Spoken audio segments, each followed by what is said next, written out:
Pozdrav ljudi, sama Čepex i danas ćemo pričati o jednoj baš onako popularnoj temi na Balkanu, a to su ni manje ni više nego Anđela i Nađa. Da, sada ja ću izneti svoje mišljenje o njima i ajmo da krenemo kao prvo kako su oni počeli sa tom slavom. Pa lepo plaćali je reklame, ali oni brate ne razmišljaju da li neko kida leđa da bi njima dao te pare da oni plate za te reklame, a umjesto da su prirodno skupile subscribere tako što bi ne znam ja kupili neku bolju opremu, neku bolju kameru ili kompjuter, ne znam ni ja, umjesto što plaćaju reklame, shvatate me.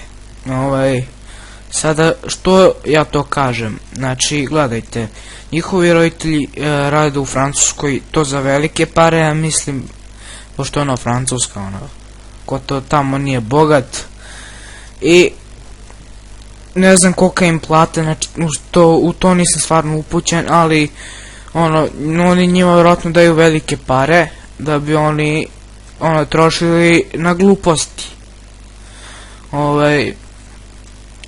Sada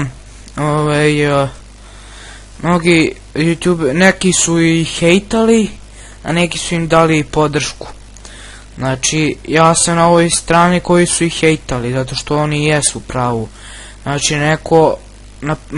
neko krši kičmu i trudi se da zaradi neki dinar da im da bi oni potrošili na jebene reklame, brate. I evo sad opet ponavljam, ali ne znam zašto. Znači najbolje da su oni kupili računar, bolji opremu i sve to. Ali kvaliteta, znači nisu im snimci uopšte kvalitetni, ali dobro, to sad nema veze.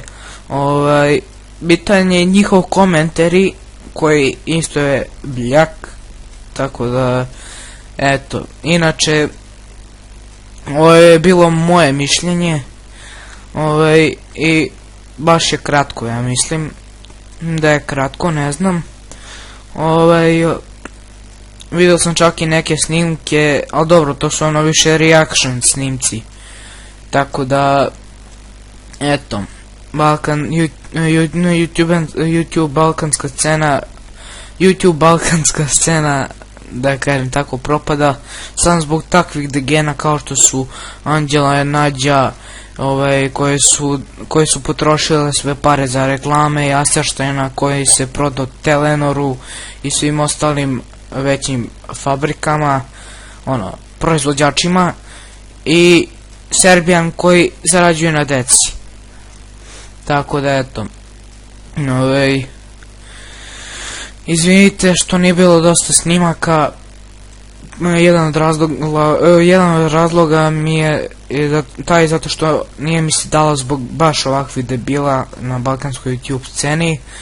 Jednom sam čak i razmišljao i da počnem na engleskom da snimam, ali jebi ga, brate moj, ne znam baš tako dobro engleski da bi mogu baš super da se izražavam.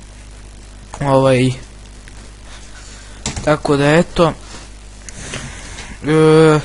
dalje, šta je još, pa crklo mi mikrofon na sluškama,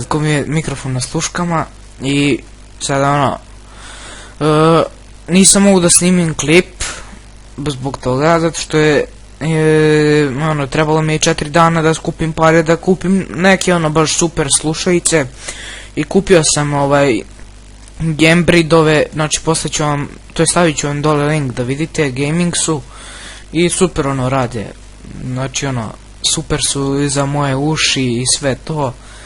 I ako hoćete unboxing, što sam već rekao u prošlom snimku, dobit ćete ga. Sada to je sve što sam teo kažem u ovoj epizodi. i nemam više šta kažem, znači nemam tema, to jest imam, ali hoću to da ostavim za sljedeći klip, shvatate me. I da, to je bilo to ljudi od ove epizode, vidimo se u sljedećoj epizodi, ćao!